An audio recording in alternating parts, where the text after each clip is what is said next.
Part 1. The decision to seek peace. John was a middle-aged man living in a large city, where everything was fast-paced, noisy, and filled with stress. His job consumed most of his day. Non-stop meetings, emails flooding in, and constant phone calls left him feeling exhausted, with no time for himself. His life had become a long chain of stressful work hours, leaving no room for relaxation or peace. Although he had seen success in his career, John couldn't shake the feeling of emptiness. Despite his accomplishments, something was missing. He couldn't even remember the last time he truly felt relaxed. Each day seemed to pass by, but the weight of tension and stress never left. One morning, after waking from a restless sleep, John looked into the mirror and saw how tired he had become. His eyes were sunken. His face lacked the brightness it once had.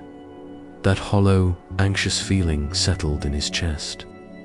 He began questioning whether he was truly living the way he wanted. He realized how much he had missed the moments he let slip, because he was always chasing something else. At that moment, John knew he couldn't continue living like this. He felt the need to change, to find a peaceful place to reconnect with himself and rediscover the calm he had lost.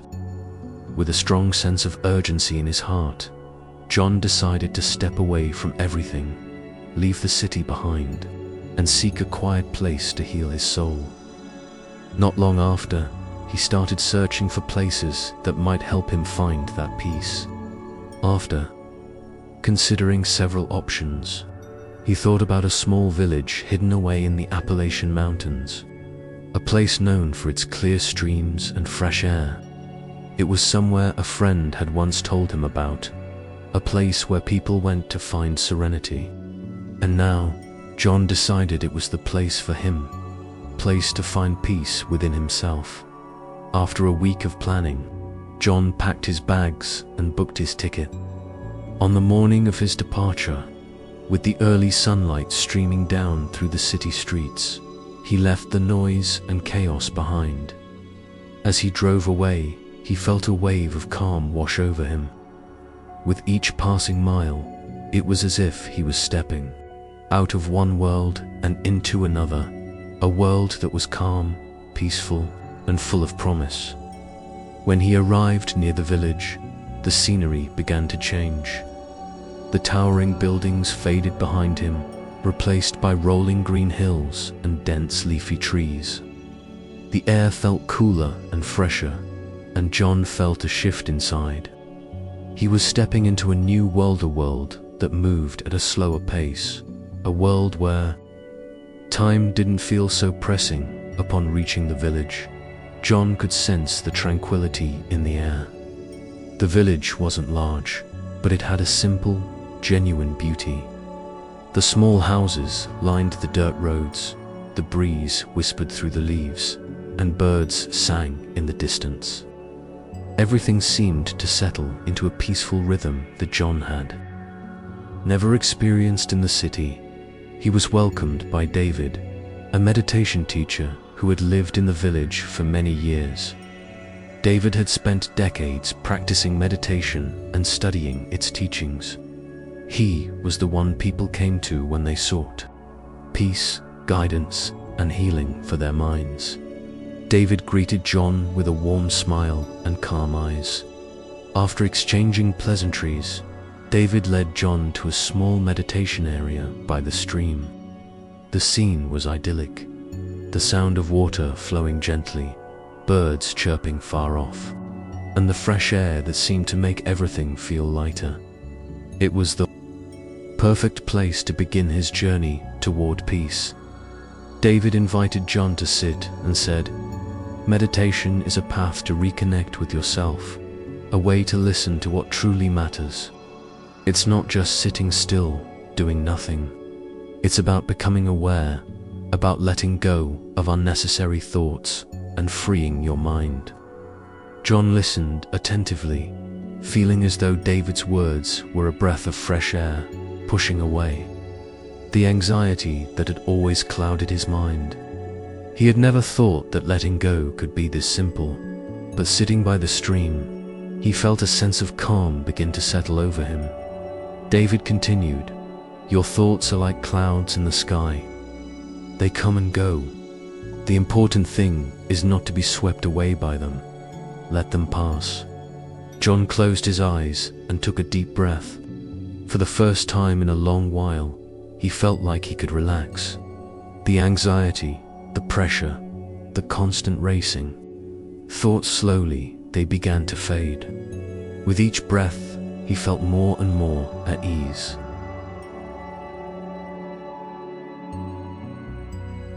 Part 2. The arrival at the stream. John sat by the stream.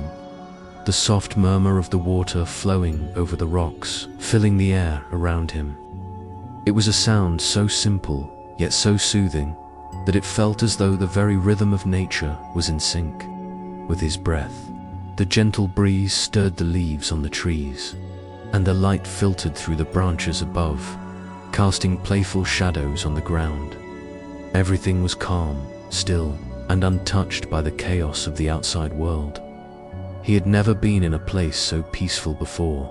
The city, with its constant noise and rush, seemed like a distant memory now.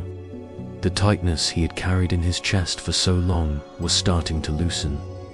Sitting there, listening to the water, John could feel his body start to relax, his shoulders dropping, his mind beginning to quiet. David, the meditation teacher, sat beside him, just as still as the trees surrounding them.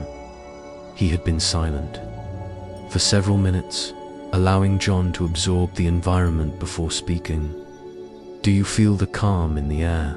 David finally asked, his voice soft but clear. "It's here, all around us, always. But we often get so caught up in our thoughts that we can't hear it, can't feel it. Meditation helps you to reconnect with that calm." John nodded slowly, feeling the truth of David's words resonate. Within him, he closed his eyes, trying to focus on the sensations around him, the gentle flow of the stream, the cool air, the scent of earth and greenery. For the first time in what felt like forever, he wasn't thinking about the past or worrying about the future. He was just present. David's voice broke through the quiet again. Meditation is about being in the moment. It's about letting go of the past and the future, just being here, with your breath, with this moment. John took a deep breath, following David's lead, trying to bring his awareness fully into the present. He inhaled the fresh air, feeling it filled his lungs, and then exhaled slowly, releasing all the tension in his body. With each breath, he felt lighter, as if the weight of his thoughts was gradually slipping away.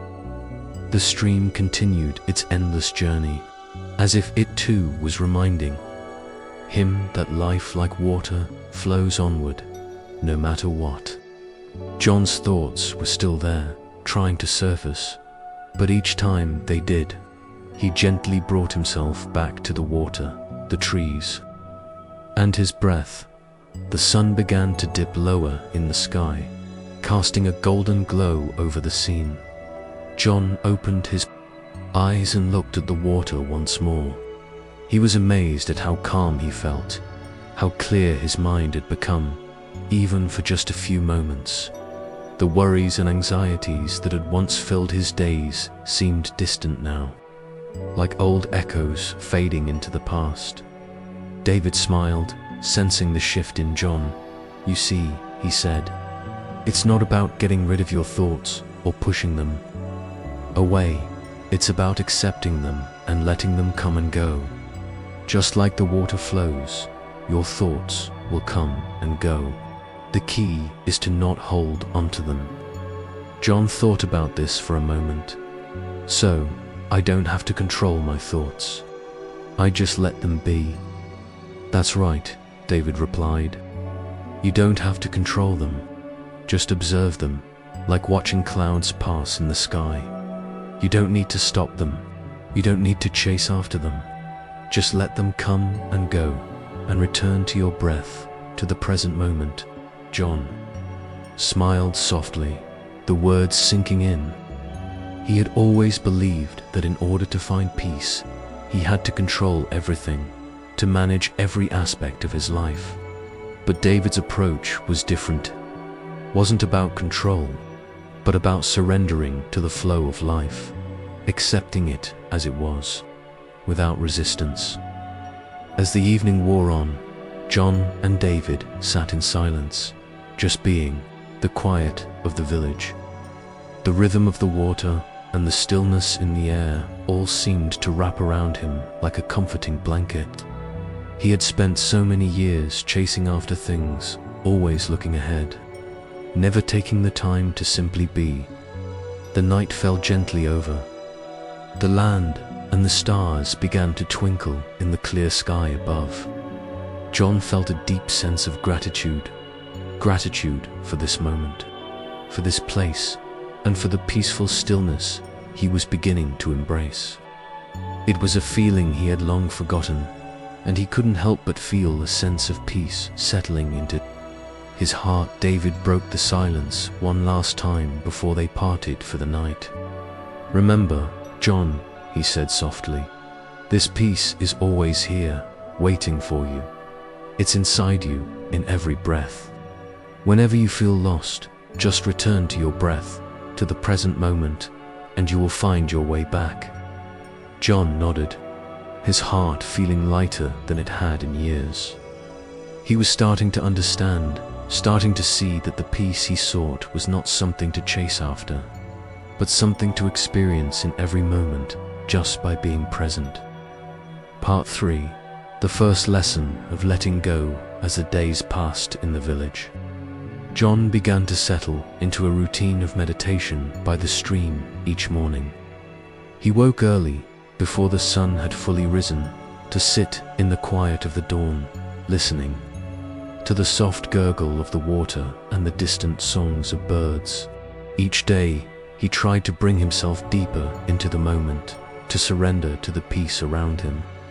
But, as always, his mind was filled with thoughts about his life back in the city, about the things he had left behind, and the people he hadn't seen in days. Despite all his efforts to be present, John found himself distracted by these thoughts. No matter how hard he tried, they kept returning, persistent, nagging, and uninvited.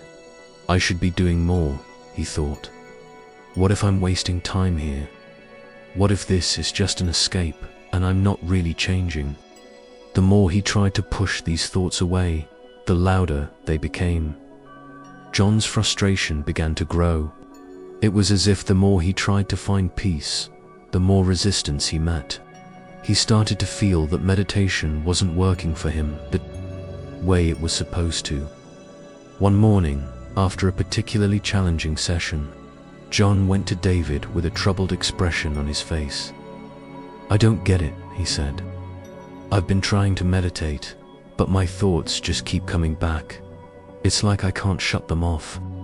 I thought I was supposed to find peace, but instead I just feel frustrated."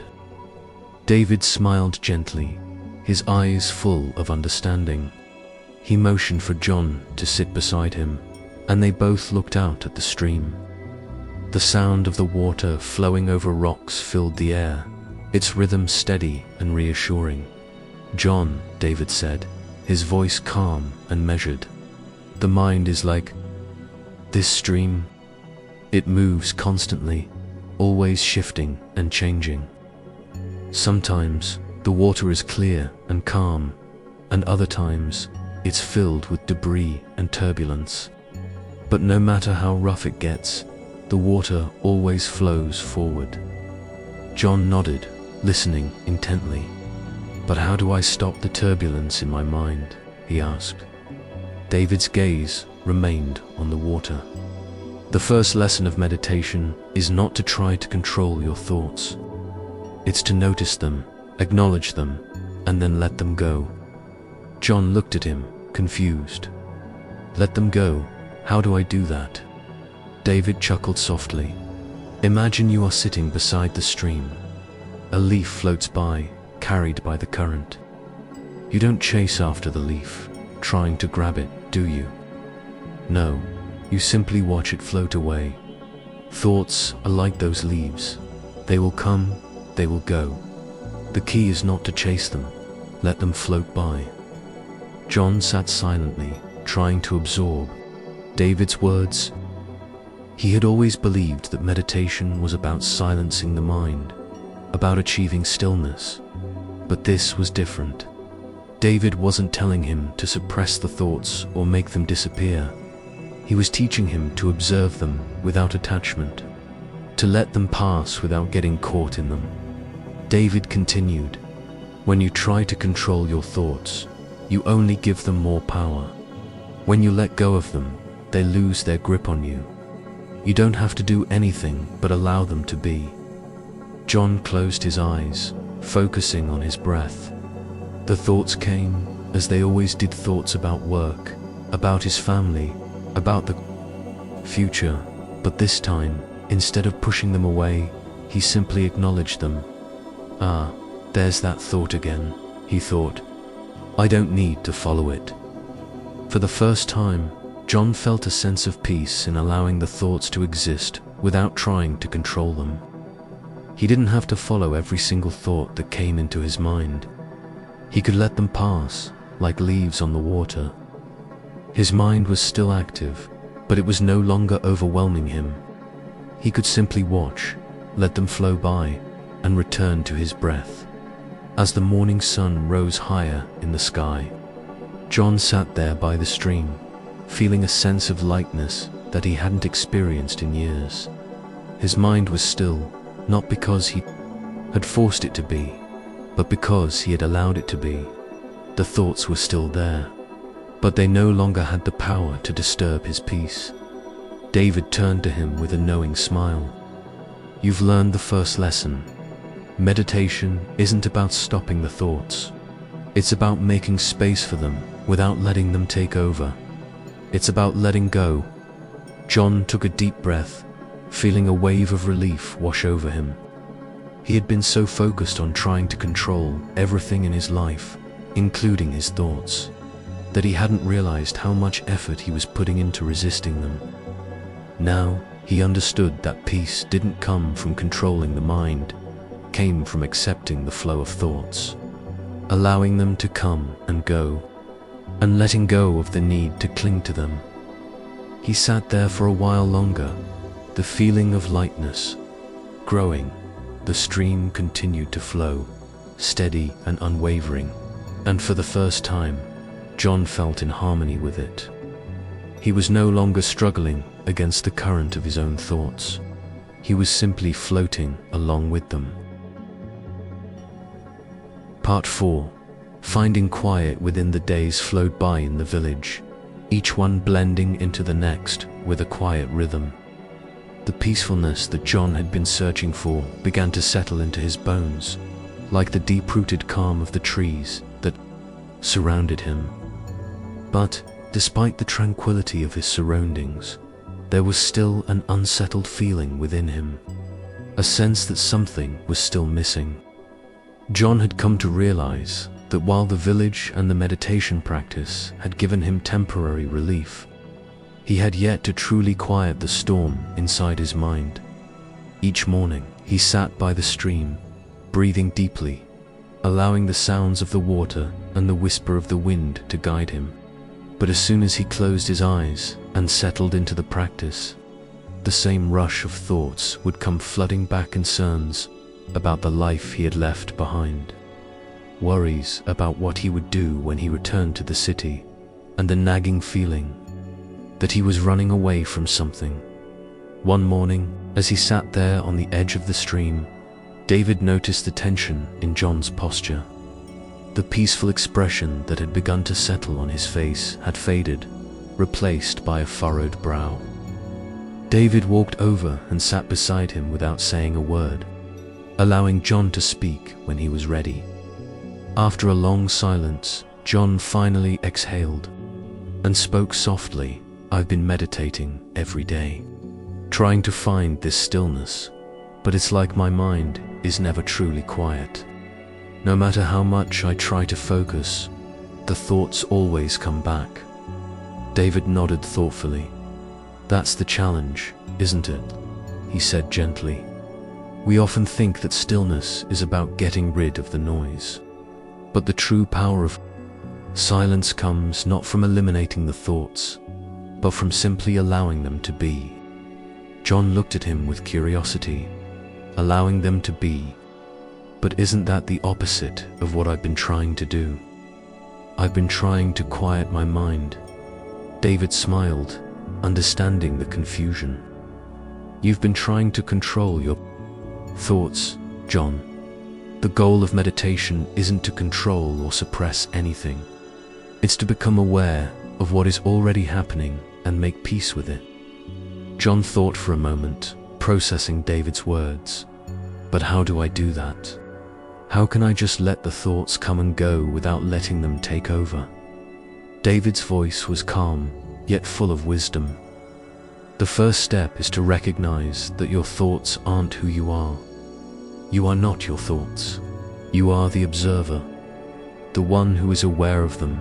Thoughts come and go, but you are the stillness beneath them. John's eyes widened slightly. So, I'm not supposed to identify with my thoughts. They're just ... passing through. Exactly, David said with a smile. Think of your thoughts like clouds passing through the sky. The sky doesn't try to hold onto a cloud. It simply allows each one to drift by. The sky is vast, ever-present, and calm, no matter what the clouds are doing. John sat quietly, contemplating this new perspective. He had always thought of himself as his thoughts. When a thought came into his mind, it felt like a part of him, something he had to deal with. But now, he began to see the possibility of a different way of being.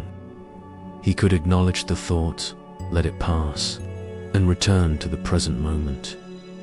For the rest of the day, John experimented with this new approach. He practiced sitting still, allowing the thoughts to come and go without judgment. When a thought about work surfaced, he simply noticed it. Ah, that's a thought about work. And then, without getting caught in the thought, he gently brought his awareness back to the present moment, the sound of the water, the rustling of the leaves, his own breath. The more he practiced, the easier it became to notice the space between his thoughts, the stillness that existed beyond them. It was as though he had spent his whole life running after thoughts, trying to control them, but now he was simply observing them from a distance, detached and at peace. That evening, as John sat in the meditation space by the stream, he felt a deep sense of quiet within himself. The usual mental chatter that had been so overwhelming now seemed distant, almost irrelevant. He was present, fully in the moment, without being swept away by the tide of his thoughts. The peace he had been seeking was not something he had to find outside of himself. It was something that had always been there, beneath the surface of his mind. David joined him again, sitting beside him in the growing twilight. They sat in comfortable silence for a while, both content in the stillness of the evening. Finally, David spoke. You're beginning to understand now, John. Stillness doesn't come from controlling your mind. It comes from allowing everything to be as it is. When you stop fighting your thoughts, when you stop labeling them as good or bad, you make space for peace. John nodded slowly, feeling a profound shift in his understanding. He no longer needed to chase peace or try to force it into his life. It was already there, always present, like the stillness beneath the flowing stream. As the last light of the day faded into night, John closed his eyes, feeling a deep sense of gratitude for the lessons he had learned so far. Meditation had become less about achieving a state of perfection and more about accepting the ebb and flow of life, thoughts, and emotions as they were. For the first time in a long time, John felt truly at ease with himself. The quiet wasn't something he had to search for anymore. It was within him, always there, waiting to be recognized. Part 5. The healing power of nature. The days in the village seemed to stretch on, each one filled with small moments of discovery and quiet growth. John had come to realize that the village, with its slow rhythm and natural beauty, was more than just a peaceful escape from the chaos of city life. It was a place where he could reconnect with something deeper within himself, something that had been buried under the noise of his daily routine for far too long. John had always appreciated nature, but he had never truly experienced its power to heal. His busy life had left little room for contemplation or connection with the natural world. He'd been too caught up in the demands of work and family, constantly rushing from one task to the next, that he never gave himself the time to simply be present with the earth beneath his feet, the sky above his head, or the trees that towered in the distance. But now, in this quiet village, nature was more than just a backdrop. It was alive, breathing, and John was learning how to breathe with it. Every morning, after his meditation by the stream, John would take long walks through the surrounding forest. He had come to know the trails like the back of his hand, winding paths that led him deep into the woods, where the only sounds were the rustling of leaves, the chirping of birds, and the occasional snap of twigs underfoot. The air here was unlike anything he had ever breathed before. It was crisp, clean, and fresh, unlike the smog-filled air of the city. With every breath, John felt his body relax even further, as though each inhalation was purifying him from the inside out. He could feel his heart rate slow, his muscles unwind, and the weight of the stress he had carried for so long begin to lift. One afternoon, as John walked deeper into the forest, he came across a small clearing where a large, ancient oak tree stood. Its trunk was thick and gnarled, its branches reaching up to the sky like arms in a silent prayer.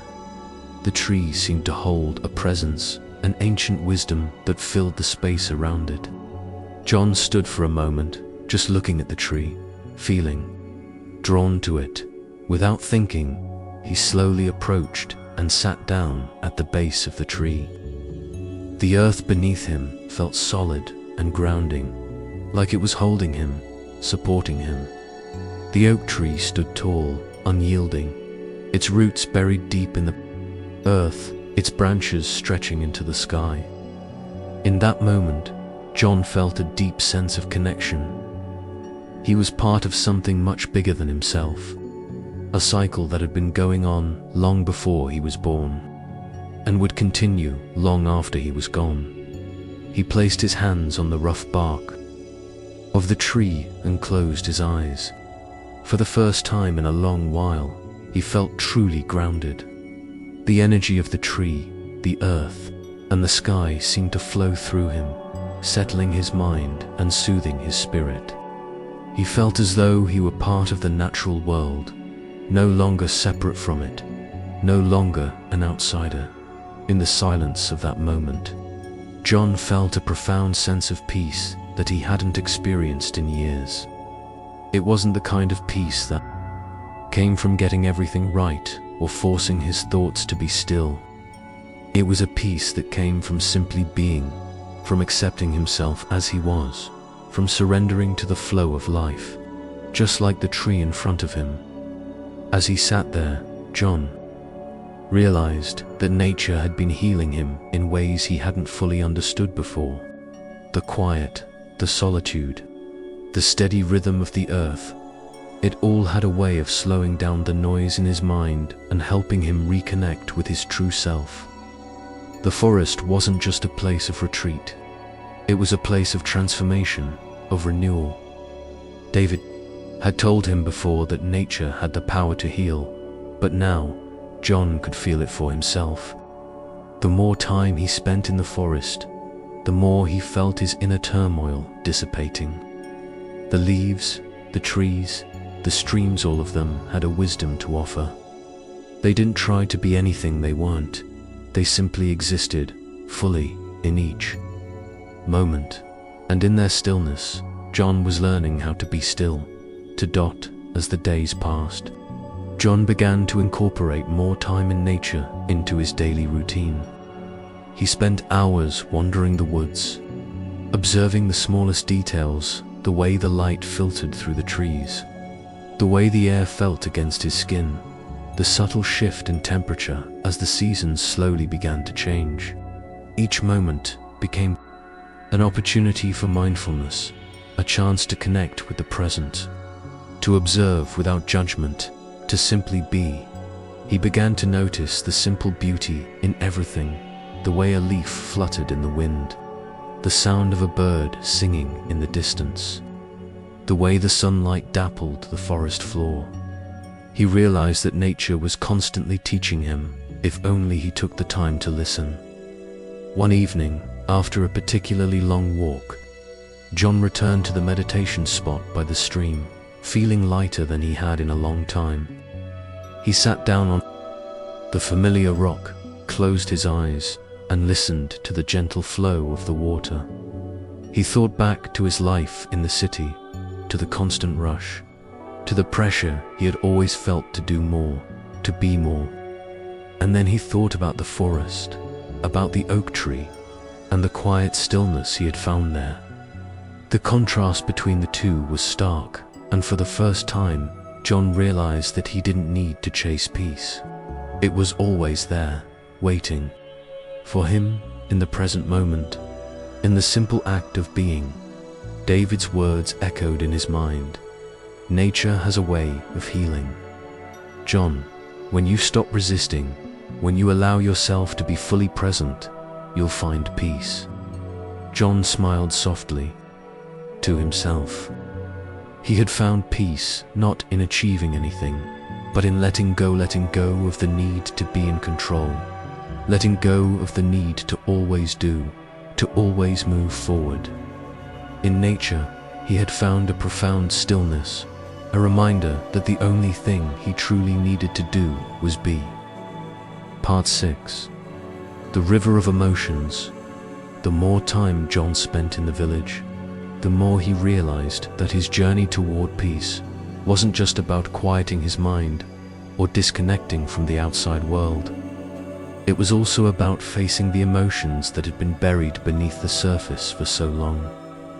The more he meditated, the more he began to recognize the subtle patterns of his thoughts and feelings, patterns that he had never really stopped to examine before. Up until now, John had been so consumed with the fast pace of life that he had never given himself the space to truly feel. Emotions, especially the painful ones, were things he had learned to ignore or push away. Anger, sadness, fear, they were inconvenient, and so he buried them deep, thinking that if he didn't acknowledge them, they would eventually go away.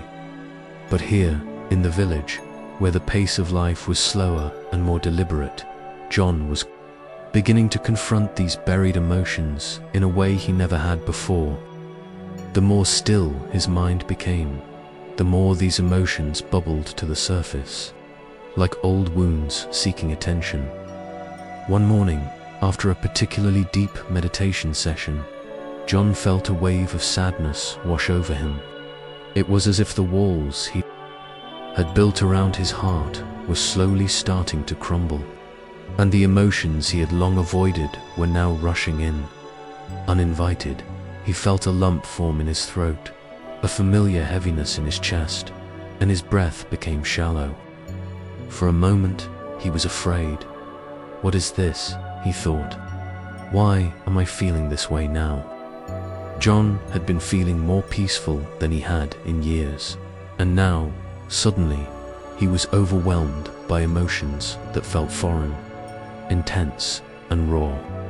His instinct was to push them away, to fight against them, just as he had done in the past. But something was different now. He had learned that running from his emotions only made them stronger. He had learned that acceptance was key. John decided to go to David to seek guidance on how to deal with what he was feeling. When he arrived at David's home, the older man greeted him with a knowing look. "Something has shifted, hasn't it?" David asked, his tone gentle. John nodded, sitting down on the porch, his hands resting in his lap. "I've been feeling sad, a kind of deep sadness that I can't explain.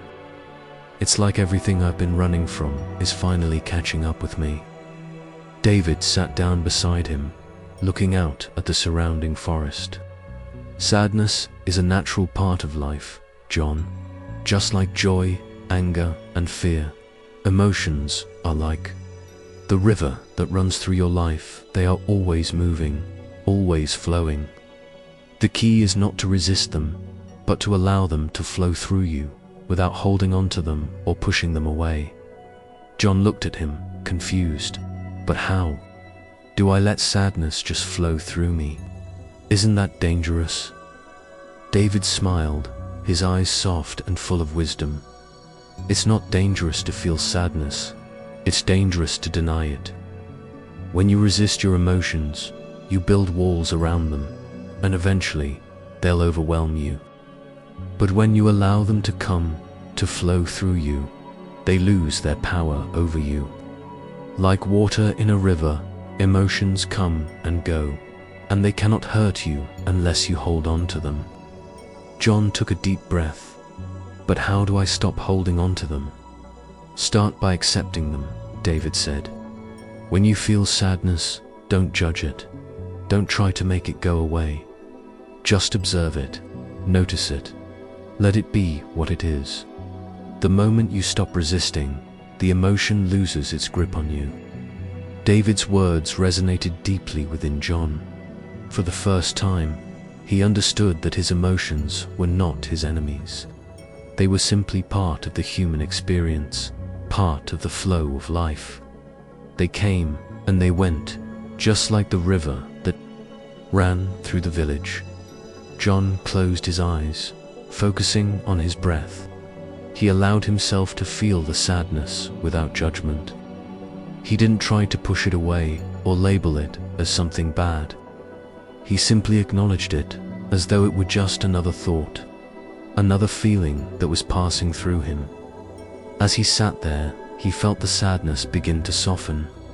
It was still there, but it no longer felt as overwhelming.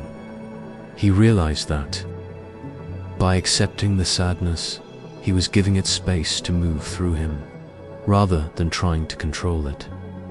David's voice brought him back to the present moment. Emotions, like the river, are always moving. They are never stagnant. If you let them flow, you will find peace, even in the midst of your pain. John opened his eyes, feeling a sense of clarity. He had spent so much of his life trying to avoid his emotions, running from them as if they were something to fear. But now he understood that emotions weren't something to be feared.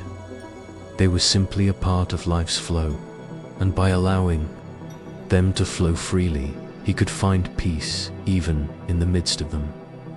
As the days passed, John began to embrace his emotions more fully. When he felt sadness, he allowed himself to cry. When he felt anger, he allowed himself to express it without judgment. When he felt fear, he acknowledged it and let it pass. With each passing day, the weight of these emotions became lighter, until they no longer had control over him. John was learning to live with his emotions, not to suppress them. He was learning to ride the river of his feelings without fighting against the current. And in doing so, he was discovering a new level of inner peace.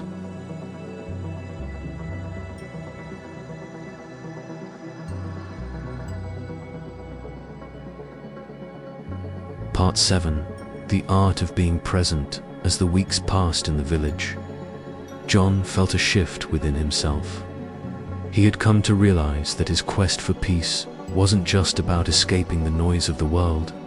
It was about reconnecting with the present moment. The more time he spent meditating and embracing his emotions, the more he understood that the key to true peace wasn't in controlling everything around him, but in embracing each moment as it came. Every day, John woke early to sit by the stream, his favorite place. He had grown accustomed to the steady flow of water, the whispering wind, and the chorus of birds that greeted him with the sunrise. But as the mornings grew warmer and the days longer, something inside him began to change. John's mind had been much quieter than it used to be. The thoughts that used to flood his mind were still there, but now they didn't hold the same power. He no longer clung to them or felt controlled by them. Instead, he had learned to let them come and go without attachment, just as he had learned to observe his emotions without judgment. One morning, as he sat by the stream, he noticed a new feeling creeping in, a feeling he hadn't fully recognized before. It was the sensation of being fully present.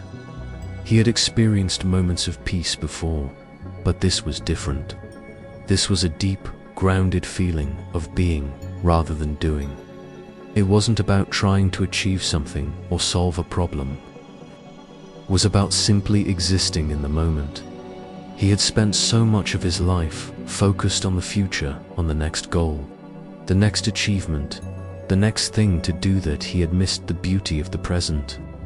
In the city, his mind was constantly racing ahead, always looking forward, never truly taking in the world around him. But here, in the village, time seemed to slow down. The urgency he had once felt, the pressure to always be moving forward, no longer had a hold on him. John closed his eyes and took a deep breath, feeling the air fill his lungs. The world around him seemed to pause, just for a moment. The sound of the stream, the rustle of the leaves, and the chirping of the birds, all of it became clearer, more vivid.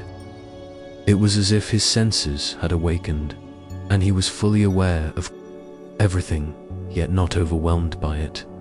David, as always, appeared beside him, sitting silently for a few moments before speaking. "You're learning the art of being present, John," he said softly. "You're no longer looking for peace in the future or in some far-off goal. You're finding it right here in the present moment." John opened his eyes and looked at David, a sense of realization dawning on him. "I think I understand now," he said. "I've been living my life always waiting for the next thing, always thinking that peace was something to be achieved, something I had to get to. But now, I see that peace is right here, right now." David smiled, nodding. "Exactly. Peace is not something you find in the future. It's something you experience in the present. When you're truly present, you let go of the need for control, for perfection. You let go of the idea that you have to do something in order to feel at peace. Peace comes naturally when you stop chasing it." John sat quietly, absorbing David's words. He had spent so many years chasing success, chasing the next promotion, the next goal, the next milestone. He had always believed that happiness and peace would come once he achieved certain things. But now he saw how hollow that thinking was. He realized that the peace he had been searching for had always been available to him, right in the present moment. David continued, "When you focus on the present, you stop missing out on life. You stop waiting for the next thing, and you start living fully in the now. You realize that each moment, no matter how small, is a gift." John smiled, feeling a warmth spread through him. He had spent so many years living in a future that never seemed to arrive. But now, for the first time, he felt like he was truly living. The present moment, the one he had so often overlooked, was the key to everything he had been searching for. As the day wore on, John made a conscious effort to stay present. He walked through the village, taking in every detail: the rustling of the leaves, the laughter of children playing, the smell of fresh bread baking in a nearby cottage. Each moment felt alive, vivid, and real. It was as if he had been given a new lens through which to view the world, one that allowed him to see beauty in the most ordinary things. That afternoon, John sat under the oak tree, the same one he had visited many times before. He closed his eyes and listened to the sounds of the forest, the way the wind shifted the branches, the chirp of a distant bird, the gentle rustle of the grass beneath him. He felt the earth beneath him, solid and unwavering, supporting him in the here and now. The more he practiced being present, the more he realized how much he had missed by always being caught up in his thoughts, in his worries, in his need to accomplish something. Now, he was learning to be content with just being. There was no pressure, no rush, just the peaceful simplicity of living in the moment. John sat there for a long time, simply being, breathing, and feeling at peace. He realized that peace was not something he had to earn, it was something he could experience at any moment, as long as he was willing to stop, to listen, and to let go of the need to control everything.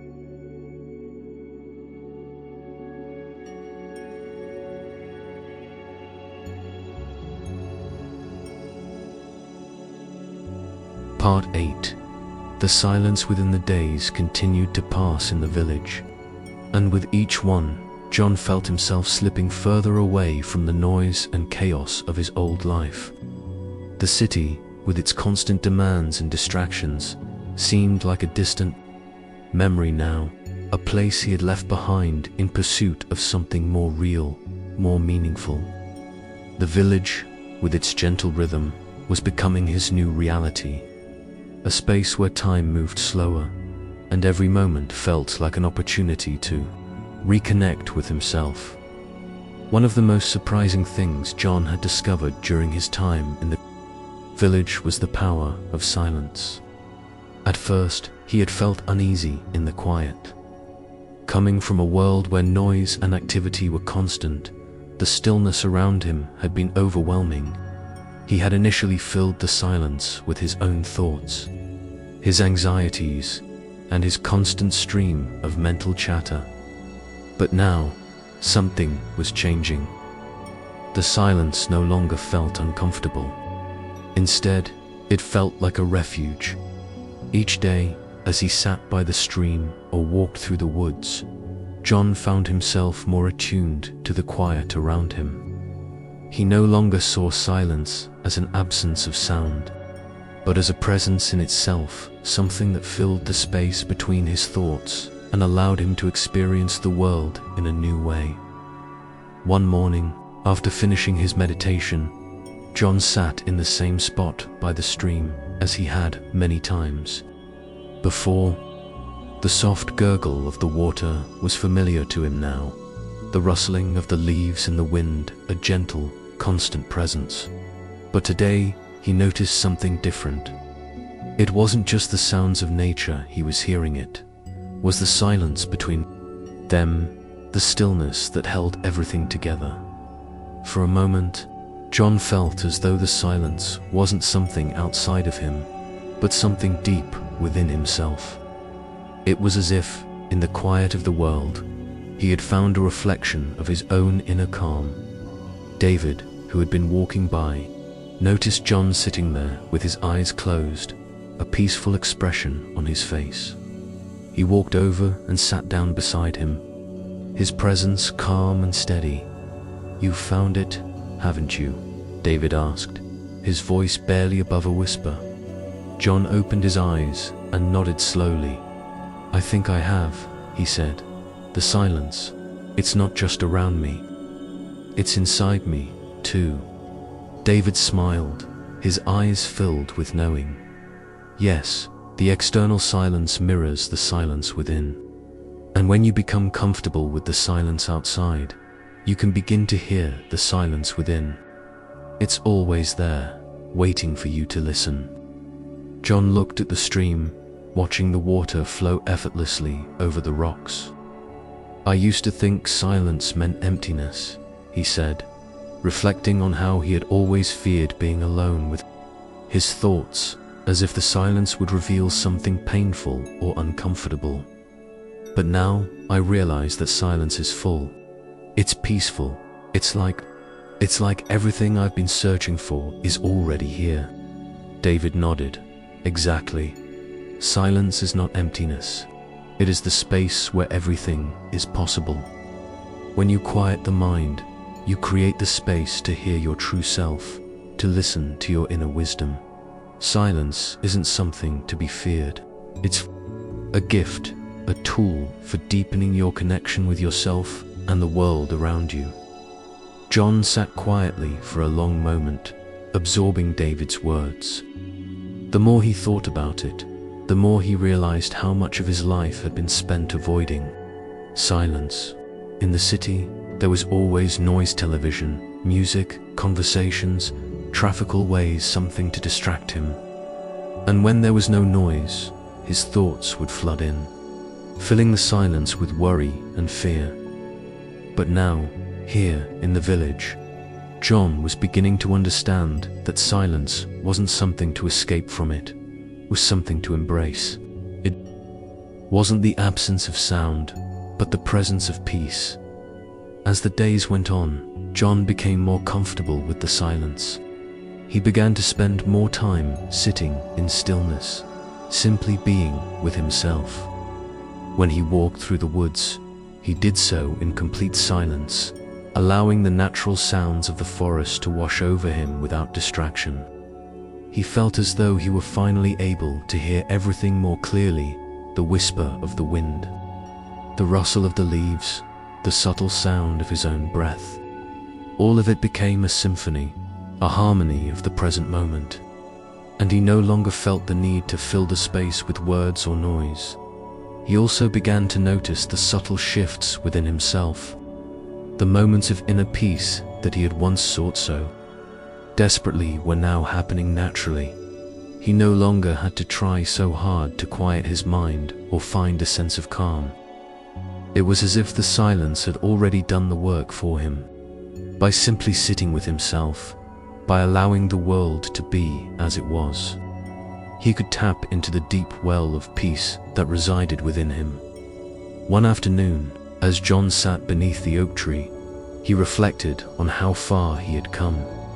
He had arrived in the village as a man caught in the hustle and bustle of life, driven by a constant need for achievement, for validation, for doing. Now, he was beginning to understand the power of just being. He thought about the past, about the times when he had been driven by ambition, when he had chased success without ever stopping to consider if it was what he truly wanted. He had been so focused on the future, on what he could achieve, that he had missed out on the beauty of the present. But now, with each passing day, he was learning to slow down, to savor each moment, to let go of the need for constant striving. David's voice broke through his thoughts once again. "Silence is not just the absence of sound, John," he said softly. "It is the presence of all that is. When you are still, when you are quiet, you are able to hear everything more clearly. You can hear the wisdom in your own heart, the guidance of the world around you. You can hear the truth." John smiled, feeling a deep sense of gratitude for the journey he had been on. He had come to the village seeking peace, but he had found so much more. He had found silence, stillness, and a deeper connection to himself. And in that connection, he had found the peace he had been searching for all along. Part 9. The flow of life. As the seasons began to change in the village, so did John. The cool winds of autumn had begun to sweep through the trees, and the leaves, once lush and green, were now painted in vibrant shades of gold and crimson. John walked through the forest one crisp morning, feeling the soft crunch of fallen leaves under his boots, and for the first time, he truly understood the lesson of impermanence. He had spent so many years trying to control every aspect of his life, trying to control his thoughts, his emotions, his future. But now, as he looked at the trees shedding their leaves, he realized that everything in life was temporary. Just as the leaves would return again in the spring, the things that seemed so permanent and unchanging in his life would also ebb and flow. John had been taught all his life to resist change, to hold on tightly to what he had, to fear the unknown. But here, in this quiet village, surrounded by nature, he had come to see that change was the only constant. Everything in nature, like the river, the seasons, the trees, was always moving, always changing. And in that movement, there was beauty, there was peace. David had often spoken about the importance of embracing change. Life flows like a river, he would say. It never stays the same. If you resist the flow, you'll find yourself stuck. But if you go with it, you'll discover a sense of freedom that comes from allowing life to unfold as it will. Now, standing among the trees with the cool autumn breeze sweeping through the air, John felt the truth of those words. He had spent so much of his life trying to control things, to make them fit into his idea of how they should be. But he had learned, through meditation and through his time in the village, that peace came not from control, but from acceptance. As John wandered deeper into the forest, he thought about his life before he came to the village. He had been so focused on achieving things, on building a future, that he had neglected the present moment. He had been afraid of uncertainty, of change. He thought that if he could just get everything in order, everything would be fine. But he had been wrong. The more he meditated, the more he understood that the future was always uncertain. There was no guarantee of anything. The only certainty was the present moment, the here and now. And in that moment, there was peace. He no longer needed to control his thoughts or plan every aspect of his life. He simply needed to be, to trust the flow of life, and to go where it took him. John stopped by a large rock at the edge of the forest, gazing out over the valley below. The sun was beginning to dip low in the sky, casting a warm, golden glow over everything. The air smelled fresh and crisp, and the light danced on the leaves as they fluttered in the breeze. For a long moment, he simply stood there, taking it all in. He realized that life, like the river, was full of unexpected twists and turns. There were moments of calm, moments of turbulence, but it was all part of the flow. And in accepting that flow, he was learning to move with it rather than against it.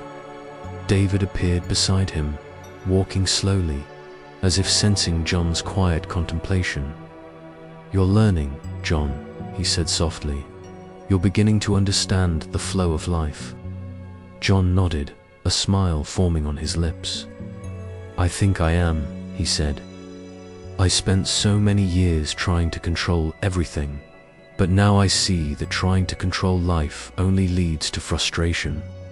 It's only when I let go, when I stop resisting, that I find peace." David smiled back at him. "Exactly. Life is like the river, it flows, whether we want it to or not. The only choice we have is how we choose to navigate it. You can swim against the current, and you will struggle. Or you can let the current carry you, and you will move with ease." John thought about the times in his life when he had tried to fight against the current, when he had struggled to control every outcome, every moment. He had been so focused on what might happen, on the future, that he had missed the beauty of the present. Now, he was learning to trust that the current of life would carry him where he needed to go. As they walked back toward the village, John felt a sense of lightness, a sense of freedom that he hadn't felt in years. He wasn't trying to force anything anymore. He wasn't trying to control the flow of life. He was simply allowing it to unfold, knowing that whatever came next would be exactly what he needed. David's voice was gentle but filled with wisdom. You've learned to trust yourself, John, and in doing so, you've learned to trust life. John took a deep breath, feeling the weight of his old fears and anxieties fall away. For the first time, he felt truly free. He no longer had to worry about what the future held or whether he was making the right decisions. The present moment was enough. It always had been. As they walked in silence, John thought about the journey that had brought him here at the journey, of self-discovery, of letting go, of learning to flow with life rather than against it. And in that moment, he realized that the flow of life wasn't something to fear, it was something to embrace. The river, the trees, the changing seasons, they were all part of the great flow of life. And now, John was learning to move with it.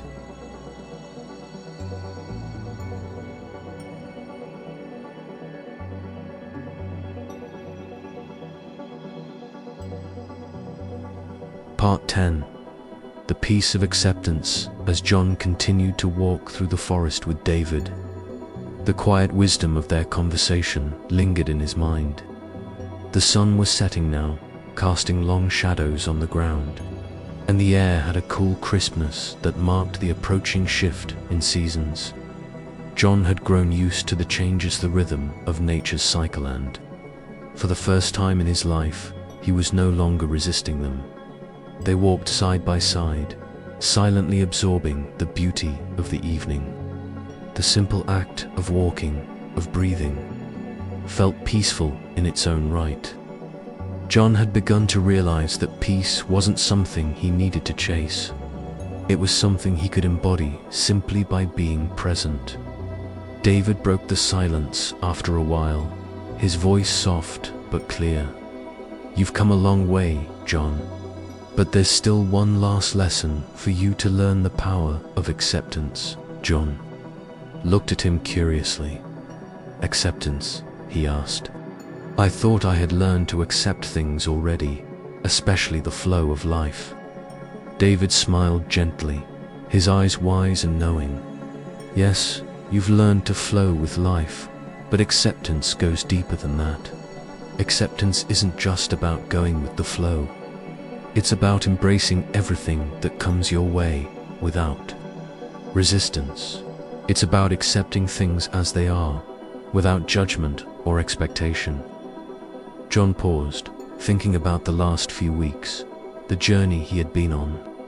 He had learned so much about letting go, about trusting the present, and about surrendering to the flow of life. But the idea of fully accepting everything without trying to change or control, it felt new, almost challenging. But how do I accept everything? Even the parts of life that I don't like? The things that cause pain or discomfort? David's expression softened, and he placed a hand on John's shoulder. It's not about liking everything or even understanding everything. Acceptance means allowing life to be as it is. It means accepting that pain, joy, loss, gain, everything is part of the same process. The more you resist, the more you suffer. But when you accept what is, you create space for peace. John took a deep breath. He thought about his life before he came to the village, the endless striving, the push to fix everything, the desire to control his outcomes. He thought about the pain he had carried with him for years, the grief of loss, the weight of responsibility, and how often he had tried to bury those feelings or force them away. But now, in the stillness of the village, he had learned something profound. He had learned that the only way to truly find peace was to stop fighting against life, He needed to accept both the light and the dark, the good and the bad, the joy and the sorrow. Only then would he be able to experience true inner peace. David continued, his voice calm but firm. Acceptance isn't resignation. It's not about giving up or surrendering to life in a passive way. It's about embracing life fully, with all its imperfections. When you accept what is, you stop fighting against the current, and you stop making life harder than it needs to be. John let the words sink in. So, acceptance is about letting go of the need to change everything. Exactly, David replied. It's about letting go of control and trusting that life, in all its forms, is unfolding as it should. The more you resist, the more you create suffering. The more you accept, the more peace you will find. John felt a shift in his heart. He had spent so much of his life pushing against things, the pain, the uncertainty, the discomfort. But now he was beginning to understand. Acceptance didn't mean giving up, it meant embracing life, all of it, without judgment or expectation. As they reached the clearing where they had sat earlier, John looked up at the sky, the stars beginning to twinkle against the deepening night. For the first time, he felt a deep sense of calm settle within him. He realized that the struggles, the uncertainties, the fears he had carried for so long, they were all part of his journey. And by accepting them, by allowing them to be, he could finally let go of the need to control. David stood beside him, looking out at the horizon. Life will continue to bring you challenges, John. It will continue to change, to move, to flow. But now you have the tools to face it. You can choose to accept life as it is, in all its messinesses and beauty. And in that acceptance, you will find peace. John smiled, a sense of warmth spreading through him. I think I understand now, he said softly. Peace doesn't come from controlling everything or from trying to fix everything. It comes from accepting what is, embracing it all. David nodded. Exactly. Peace is found in acceptance. And in that acceptance, you become free. As they stood there, the cool night air wrapping around them, John felt a deep sense of gratitude for everything he had learned. The village, the forest, the quiet, and the wisdom of David had opened his eyes to a new way of living. He didn't need to chase peace anymore. He didn't need to strive for it. All he had to do was accept the present moment, embrace life as it came, and let it unfold. For the first time, John truly felt free. He didn't need to control his future, and he didn't need to escape his past. He could simply be, accepting whatever came his way with grace and ease.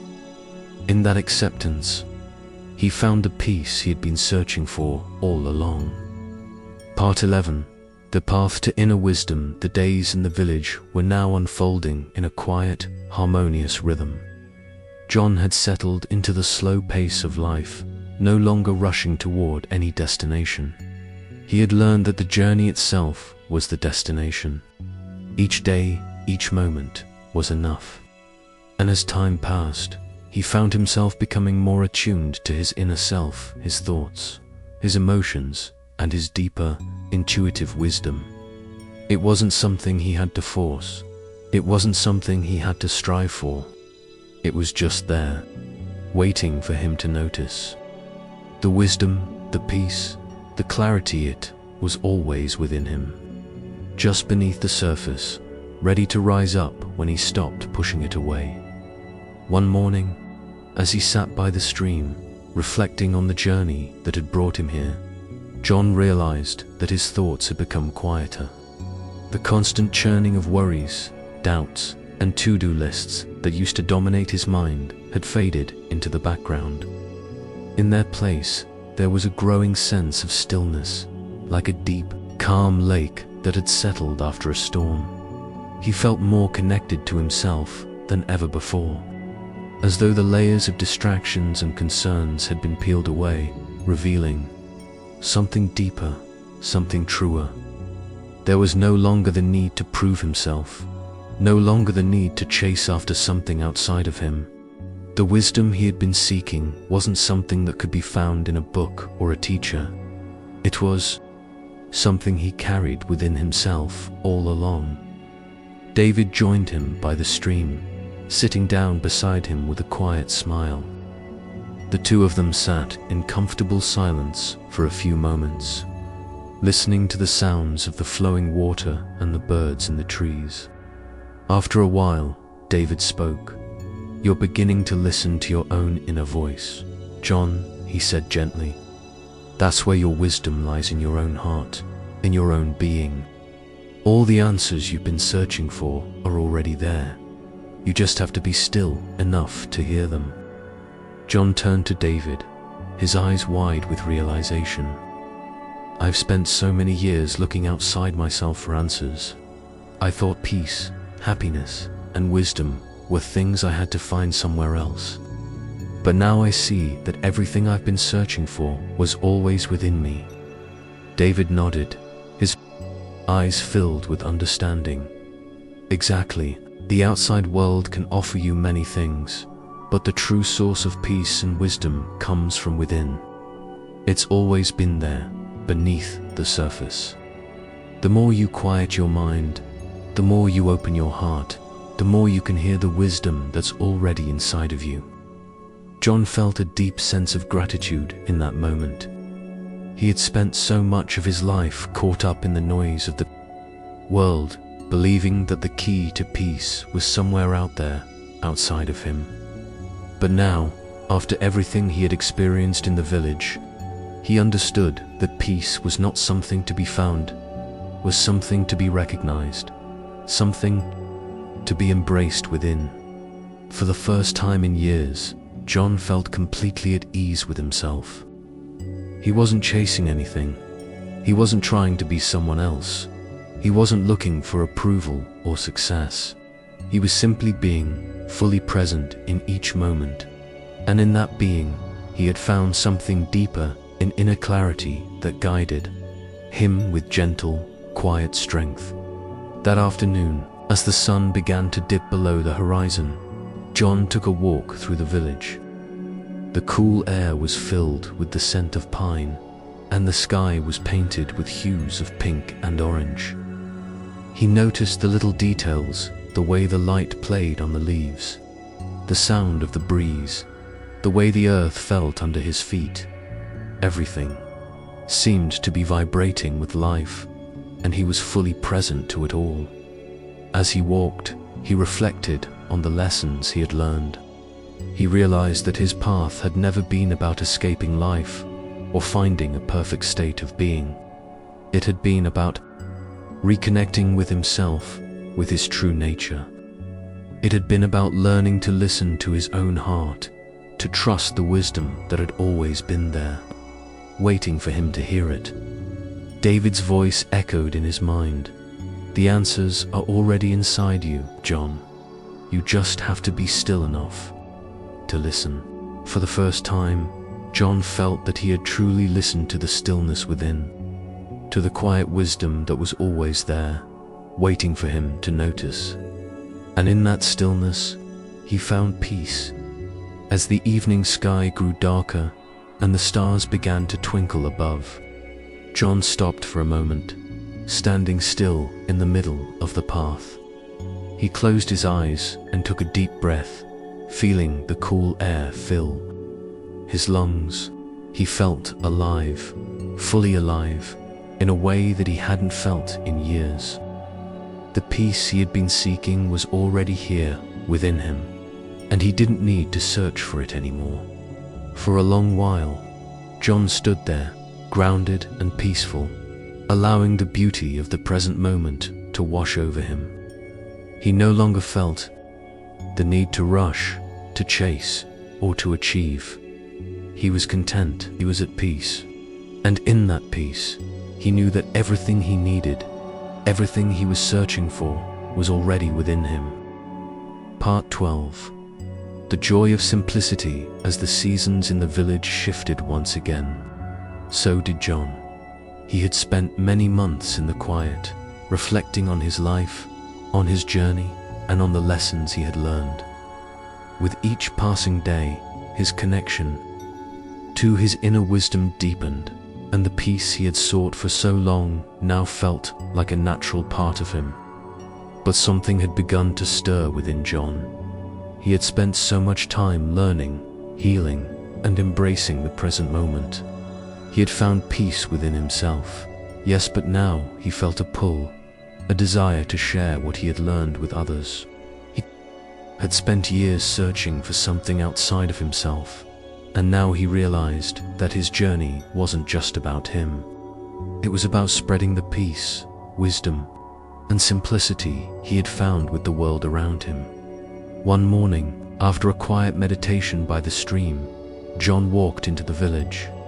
The soft light of the early morning bathed the small cottages and the winding paths, and he greeted the villagers with a smile, his heart full of warmth.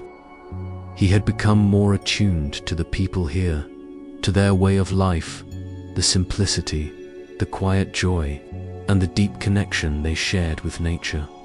As he passed by the market, he saw a group of children playing in the square, laughing and running. Their joy was contagious, and John couldn't help but smile at their innocence and carefree nature. He remembered how, not so long ago, he had been caught up in the complexity of life, always chasing after success and achievement. But here, in this small village, the children knew something he had forgotten, that joy was found in simplicity, in being fully present in the moment. John took a deep breath and walked toward the village square. He spotted an older woman sitting on a bench, quietly knitting, her hands moving in a rhythmic dance. Her face was serene, and her eyes sparkled with a wisdom that only age and experience could bring. John sat down beside her and smiled. "Good morning, Mrs. Nguyen," he said softly. She looked up at him, her eyes warm with recognition. "Good morning, John. You seem at peace these days. You're carrying something with you, aren't you?" John smiled. "I think I am," he replied, his voice full of gratitude. "I've learned so much in this village, about stillness, about the present moment, about peace. But I feel like I've been keeping it to myself. I want to share it, if I can. I want others to know that peace isn't something we have to chase, it's already here, inside of us." Mrs. Nguyen nodded thoughtfully, her gaze shifting to the children playing nearby. "That's the beauty of it, isn't it? It's simple. We often make life more complicated than it needs to be. We think we need more achievements, more success, more possessions. But what we really need is already within us. Peace is in the simplicity of the present moment." John nodded, feeling a deep resonance with her words. "I've been so focused on the future, on what I could have or do, that I missed the joy in the small things, the laughter of children, the rustle of the leaves, the feeling of the earth beneath my feet. I've learned that peace is in the simplicity of life." Mrs. Nguyen smiled, her eyes filled with knowing. The joy of simplicity is something that we forget as we grow older, especially in the world outside this village. But here we can remember. The world is full of noise, but in the stillness, we find everything we need. John sat with her for a while longer, the words she shared sinking deep into his heart. He realized that, just as David had taught him, the wisdom he had gained wasn't meant to be kept hidden, it was meant to be shared.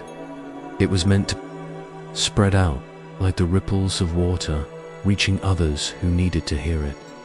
Later that day, as he walked back to the forest, John felt a deep sense of purpose. The journey he had been on had not just been for his own healing. It had been for something greater, something more connected to the world around him. He had learned that the joy and peace he had found didn't come from achieving things or from chasing an ideal life, came from being present, from simplicity, and from embracing life as it was, in all its beauty and imperfection.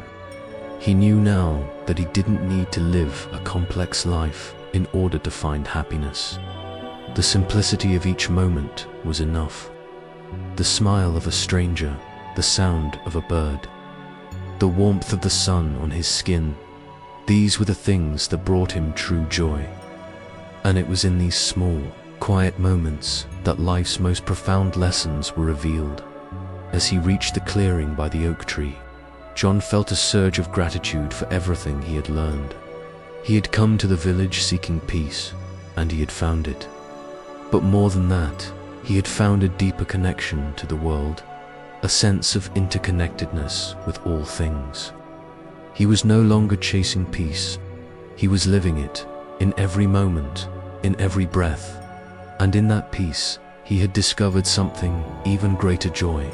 Joy in the simplicity of life, joy in being present, and joy in sharing that peace with others. Part 13. Sharing the peace. John had been in the village for several months now, and the quiet rhythms of life had begun to feel like his own. He woke up early each morning to the sound of the birds singing and the rustling of the leaves in the trees. He sat by the stream, meditated, and took long walks through the forest. But as time passed, he began to feel that something was stirring inside him, a sense of purpose beyond his own healing, beyond his own journey. He realized that the peace he had found here wasn't just meant for him. It wasn't something he could keep to himself. The lessons he had learned, the stillness, the mindfulness, the joy of living simply, these were gifts, and they weren't meant to be hoarded. He needed to share them. The village, while small, had its own pulse, its own way of life. The people here were kind and welcoming, but like people everywhere, they carried their own burdens, worries about their families, their work, their health. John had learned that even in a place like this, peace wasn't always easy to find. Life was still full of challenges, and many of the villagers still struggled with their own fears and anxieties. One evening, as John sat on the porch of the village hall, he saw several villagers gathered together, talking in hushed tones. They were discussing a problem that had been affecting the village for weeks. A recent drought had made it difficult to grow the crops they relied on for their livelihood. Tensions were rising, and many of the villagers were starting to worry about what the future would hold. John knew that he couldn't just stand by. He had experienced the power of inner peace, the transformative effect it had had on his own life. But he also understood that peace wasn't something that could be kept in isolation. It had to be shared, it had to be spread, and it had to be applied to the challenges of everyday life. He stood up from the porch and walked over to the group, his heart beating a little faster. "Excuse me," he said, his voice calm but steady. "I overheard your conversation, and I wanted to offer something. It might not solve the problem of the drought, but it might help us cope with it in a way that brings peace and unity." The villagers turned to him with curious expressions, but John could tell that they were listening. He had earned their trust over the past few months. They knew that he had spent a lot of time meditating and reflecting, and his presence in the village had brought a quiet energy that many of them had come to appreciate. "I've learned something over the past few months," John continued, his voice warm and steady. "When we face challenges, it's easy to get lost in fear, in frustration, in worry. But what I've come to realize is that peace doesn't come from solving every problem or from controlling the outcome. It comes from how we respond to what happens. If we can learn to stay present, to be still in the face of difficulty, we will find a sense of calm that can guide us through anything. He paused, looking at the faces around him. The villagers were listening intently, and he could see the skepticism in some of their eyes, but also a spark of curiosity. I know that the drought is serious, and it's a real challenge for all of us. But I believe that if we can find peace within ourselves, we can approach this situation with more clarity and strength. We can face it together, not from a place of fear or division, but from a place of unity and trust. One of the villagers, a middle-aged man named Min, spoke up. But how do we stay calm when things are so uncertain? How do we keep our faith when we don't know what will happen next? John smiled, feeling the weight of Min's question. He had asked himself the same thing when he first arrived in the village. The uncertainty is always there, he said softly, but we don't have to fight it. We don't have to control it. We can be present with it and trust that life will unfold as it needs to. The peace I've found is not about getting rid of fear or uncertainty. It's about accepting them and still choosing to live in the moment without needing to know the outcome. The group was silent for a moment, and then one by one, the villagers nodded. It wasn't an instant shift, but John could feel the change, the subtle shift in energy. They weren't ready to completely let go of their worries, but they were open to the idea of approaching their difficulties from a different perspective of acceptance and inner peace.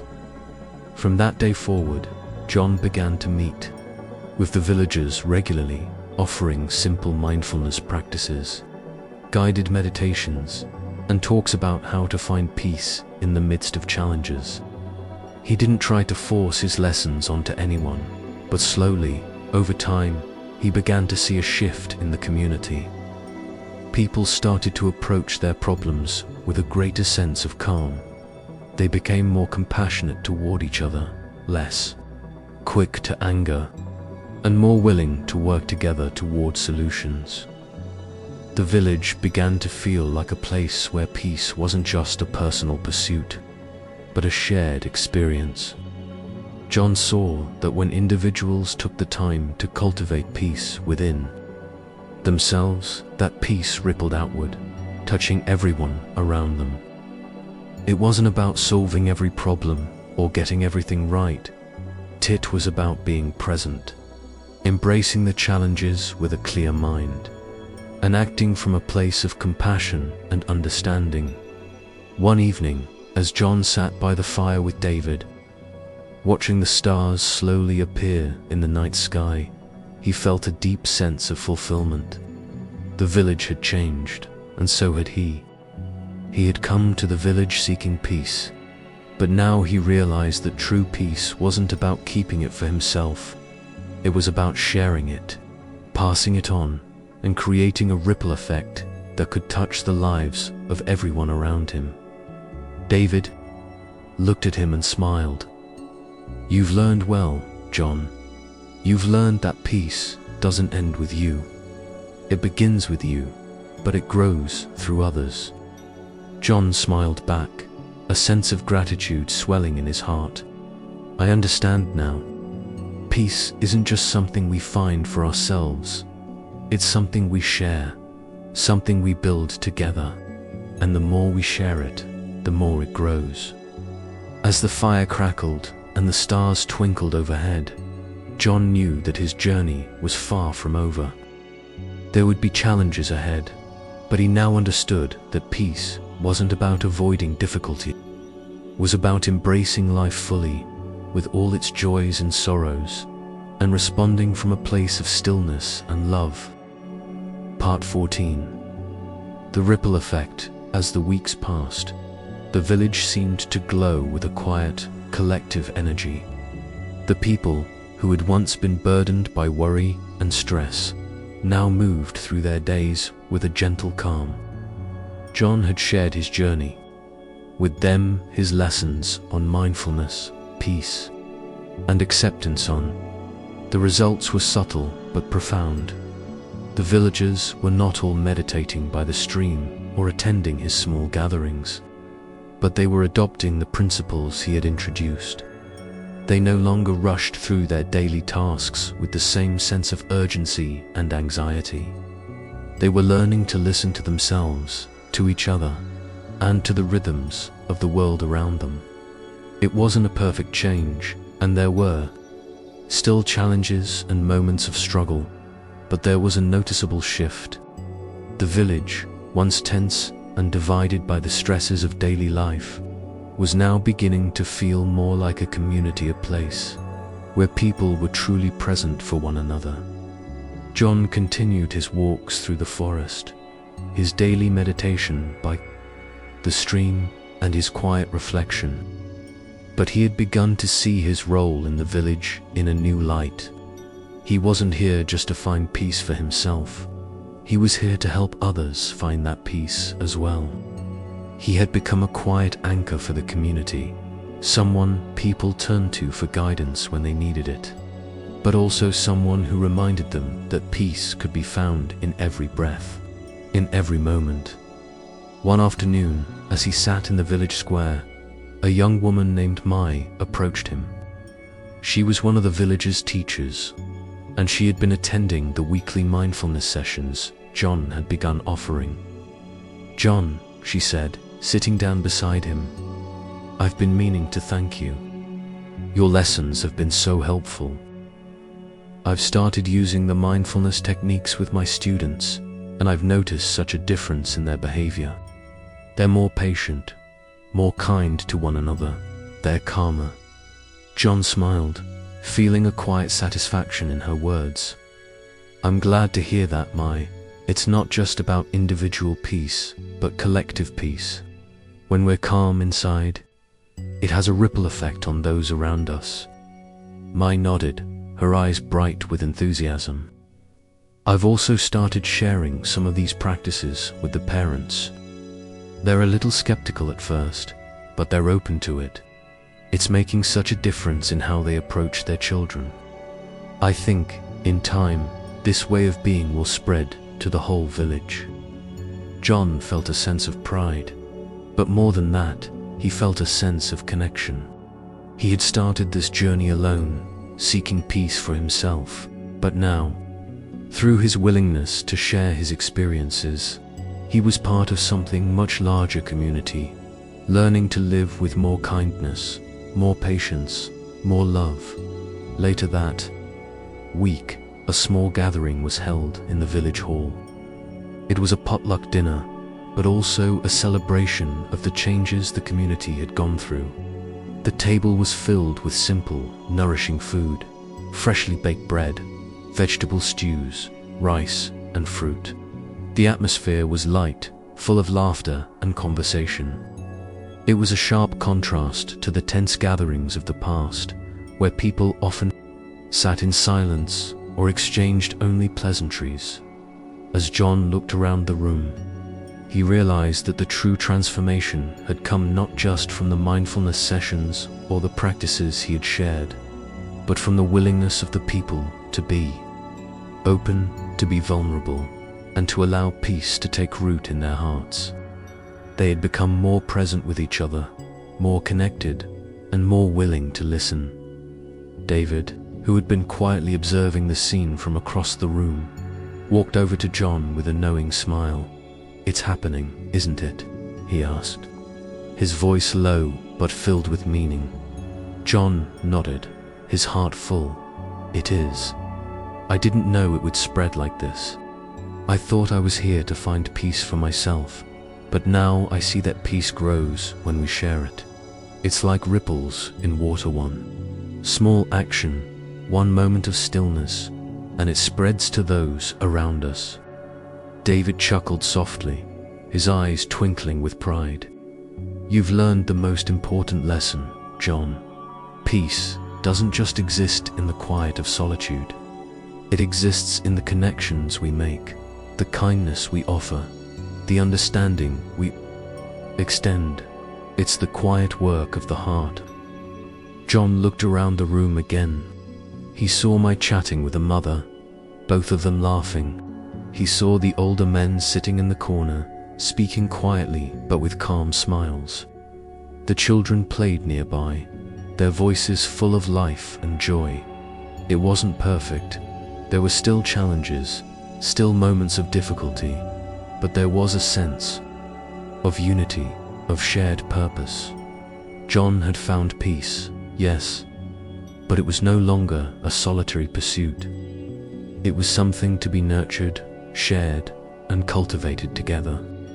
He had become part of a community, and in doing so, had discovered that peace was something that grew when it was shared, when it was passed from one person to the next. As the night wore on, John found himself surrounded by a group of villagers, all of them eager to learn more about mindfulness, about the practices that had helped him find peace.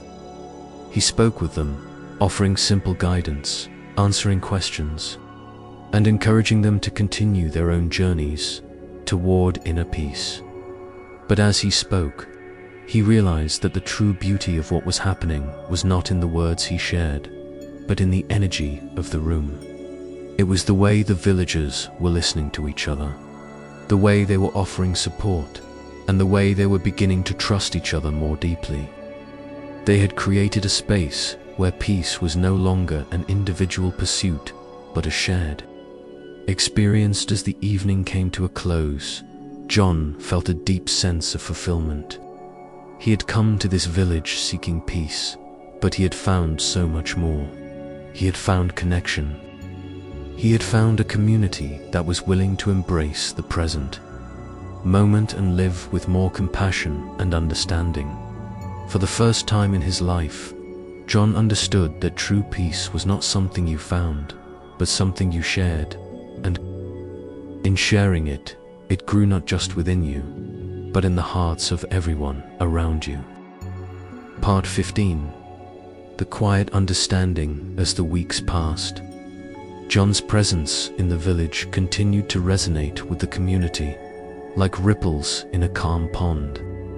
His role had shifted from a seeker of peace to a guide, not in the traditional sense, but through his way of being, his calmness, his presence, and his quiet wisdom. The people in the village had begun to embody the peace they had discovered within themselves, and John felt a deep satisfaction in knowing that he had played a part in that transformation.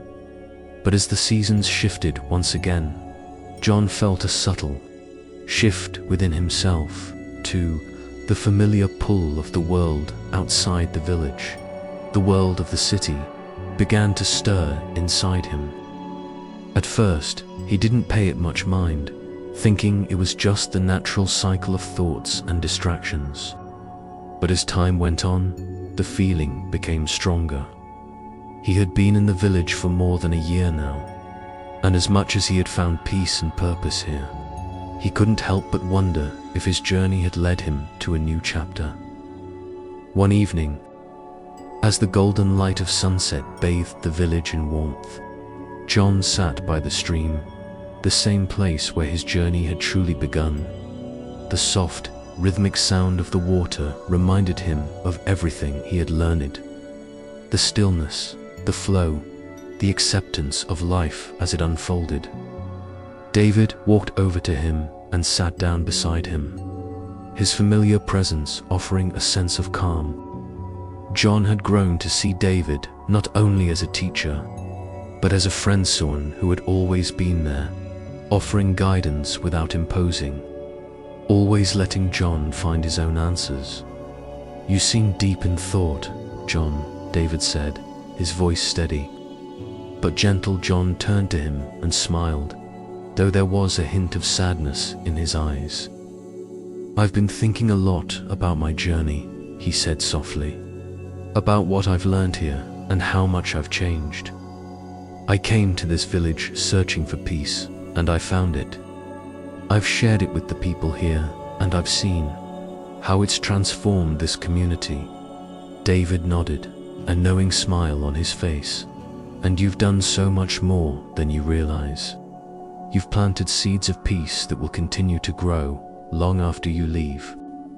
John looked down at the water, his fingers gently brushing the surface. "That's just it," he said. "I feel like my time here is coming to an end. I'm beginning to hear the call of the outside world again, the world I left behind.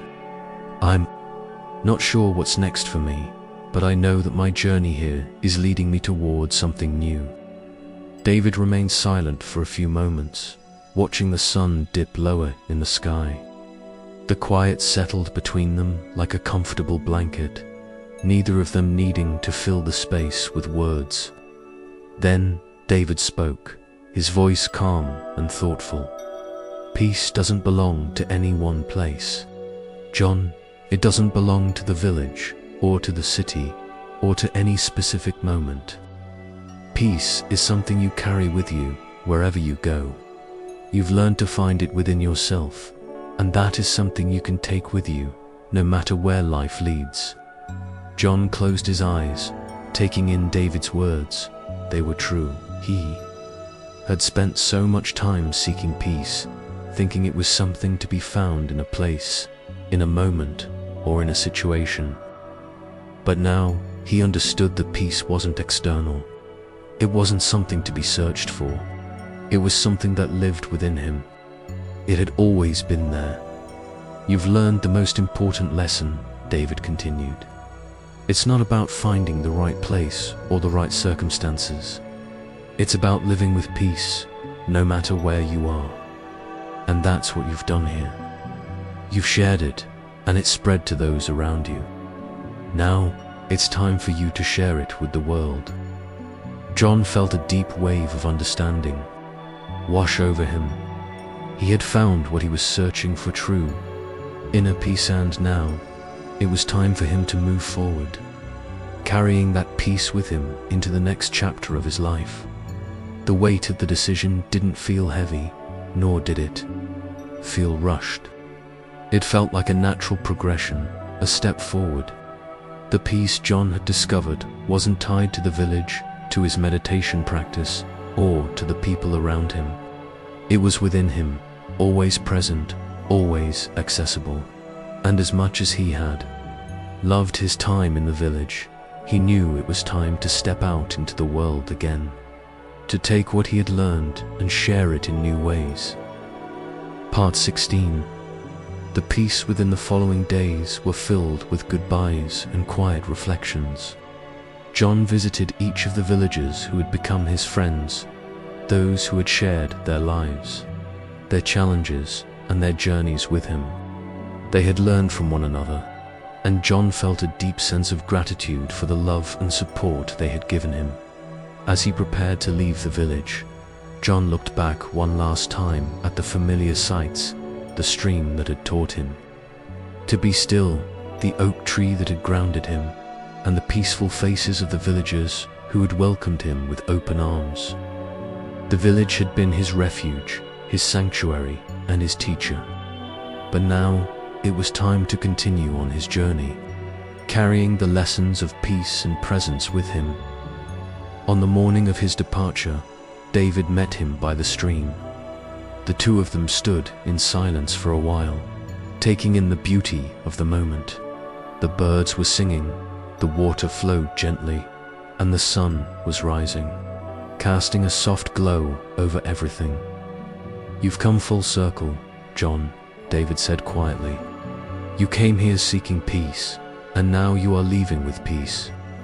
But remember, peace is not something you find, it's something you live. Carry it with you, and you will continue to spread it wherever you go." John smiled, feeling a deep sense of gratitude and understanding. "I will, David. Thank you for everything." And with that, John turned toward the path that would lead him out of the village, his heart light and peaceful. As he walked, he realized that the journey he had been on was never about finding the right place or the right answers. It was about discovering the peace that had always been within him. The world ahead was uncertain, as it always was, but John no longer feared the uncertainty. He knew that as long as he carried the peace within him, he would always find his way. And so, John's journey continued, not as a seeker, but as someone who had found the peace within, a peace that would guide him wherever he went.